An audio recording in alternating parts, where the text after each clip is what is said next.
Good morning, or depending when you're watching this, good afternoon, good evening, or good night. My name's Ross, and I was always told I had a voice radio, so today I'm going to be showing you a very underrated card from the upcoming set, Guardians Rising.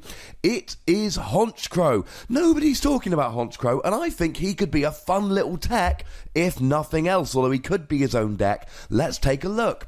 Firstly, he's a dark type, and as I always say with dark types nowadays, it's pretty much irrelevant. You're not hitting anything good for weakness.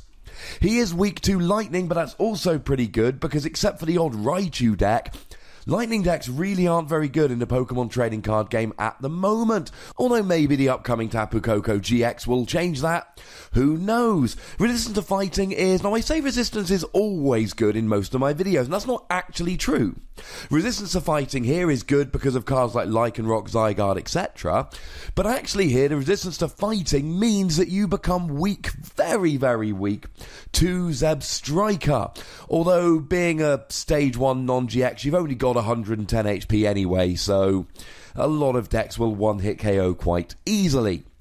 Now, before we look at Honchkrow's attack, I want to have a very quick look at Murkrow's attack. It's not great. For 1 Dark Energy, you get to do 10 damage and force your opponent to switch their active with one of their bench.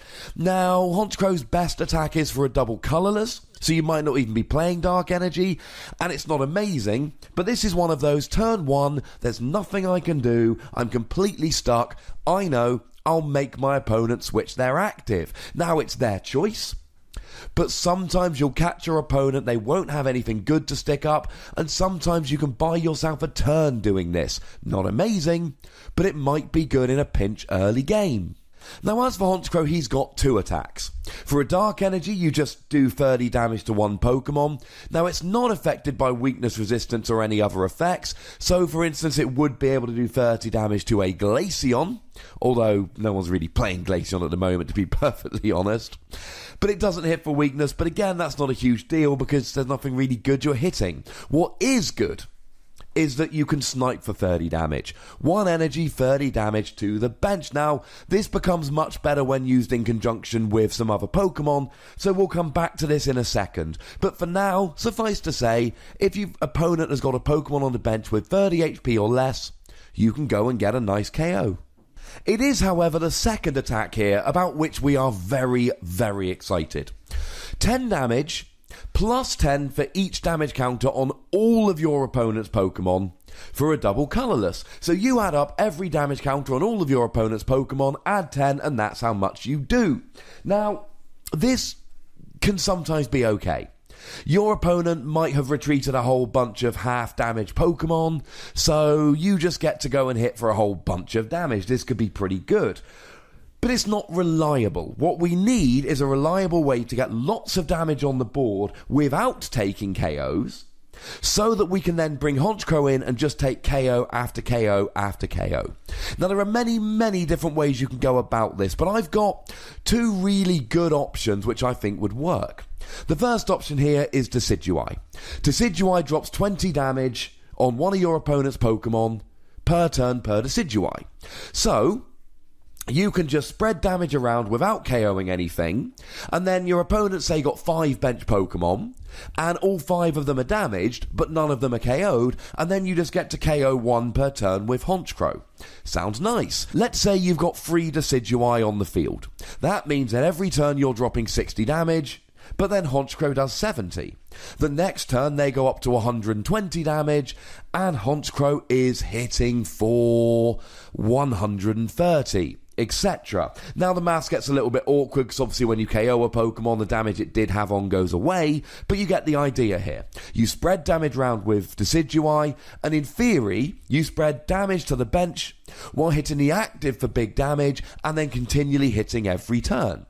The other Pokemon I really like with this is the upcoming Tapu Koko. Now, this Tapu Koko is not actually in Guardians Rising, he's coming out in his own promotional pack, but it's coming out very soon, so we're good. For a double colourless energy, obvious synergy here because Honchkrow also attacks for a double colourless energy, you get to do 20 damage to every one of your opponent's Pokemon. Now let's assume that your opponent has a full bench of 5 Pokemon, and obviously then a Pokemon in the active, they've got 6 Pokemon out. So you spread 20 damage to each Pokemon. There's then 120 damage on your opponent's side of the board, and Honchkrow hits for 130. But let's say you delay Honchkrow for a turn. You use Tapu Koko, 120 damage on the field total. You then use Tapu Koko again, 240 damage on the field in total. Then Honchkrow starts coming in and hitting for 250 damage. And just runs through your opponent's side of the board. Now, I'm not 100% convinced this is going to be a completely viable deck. It's certainly low rent.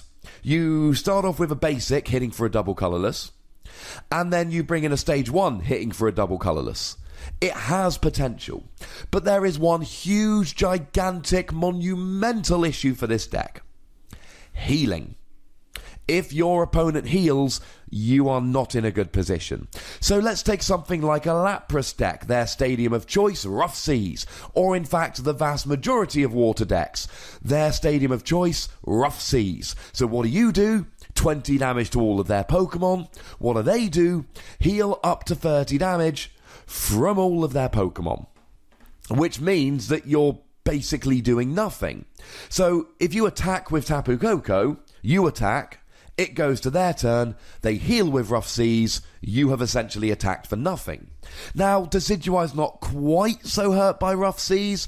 Let's say you've got 3 Decidueye out, you spread 60 damage, Honchkrow hits for 70, your opponent heals it all.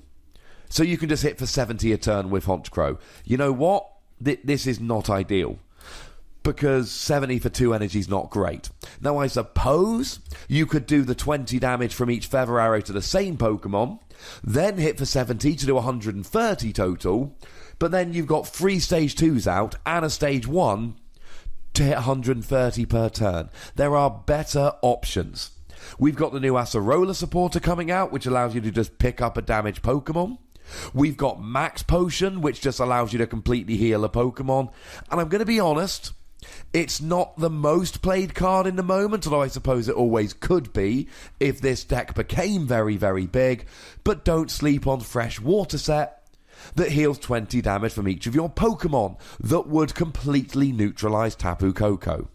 I love the idea of playing Koko and Honchkrow as a nice little niche deck, a league deck, a unexpected deck, but I don't think it's going to be great because there are too many hard counters in the form of healing, although it won't be an expensive deck, and it's not going to be a difficult to set up deck, and because you're just using a basic and a stage 1 and double colourless, maybe you can make this deck to not use too many items, and maybe you can stand up against Garbodor, which in the upcoming format, check my video about Garbodor in the description, that's going to be a very big thing.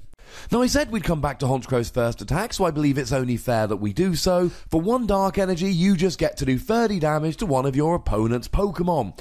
Don't hit for weakness and resistance and ignore all other effects, etc. Now, on its own, this is not a very good attack, and remember, if you are playing something like Tapu Koko with this, you might not be playing Dark Energy. If you're taking this into a Decidueye deck, you might not be playing Dark Energy. But if you are, you can snipe for 30 damage. And this could be good, because remember that Tapu Koko is adding 20 damage to each of your opponent's Pokemon per turn. Remember that Decidueye is popping 2 damage counters anywhere it likes per Decidueye per turn. So what you do here is you find a Pokemon that is within 30 HP of getting knocked out, and then you use Feint Attack to do said knocking out. This is not an amazing attack, and I've had people in the past on these videos say, oh, you don't always need to go into the other attacks, and sometimes that's kind of correct, but this is the kind of attack where you won't use it often, and you might use it once during a tournament. But when you use it that one time during a tournament, it ends up winning you the game, because you need to do 30 damage to a bench Pokemon to win, and Tapu Koko only does 20. You need to KO a Pokemon on the bench, so 3 Feather Arrows plus a Feint Attack does 90 damage, gets you the KO, and gets you the win. But if nothing else, if you're playing something like Tapu Koko, if you're playing something like Decidueye, consider Honchkrow as a 1-1 or 2-2 tech, because you know what? It could swing games. And that's why I'm going to give Honchkrow 3 Wossies. Not an amazing card, not a game-breaking card, but you need a couple in your binder, because in some decks at some point this could be very, very good. And that means it's a free WOSSy card. Now you know the deal, ladies and gentlemen. Make sure you've liked this video, make sure you've subscribed to this channel, make sure you follow me on Twitter @TheWOSSy, and the most important thing as always, look after yourselves until next time. Thank you very much for watching. My name's Ross, and you've been watching PTCG Radio.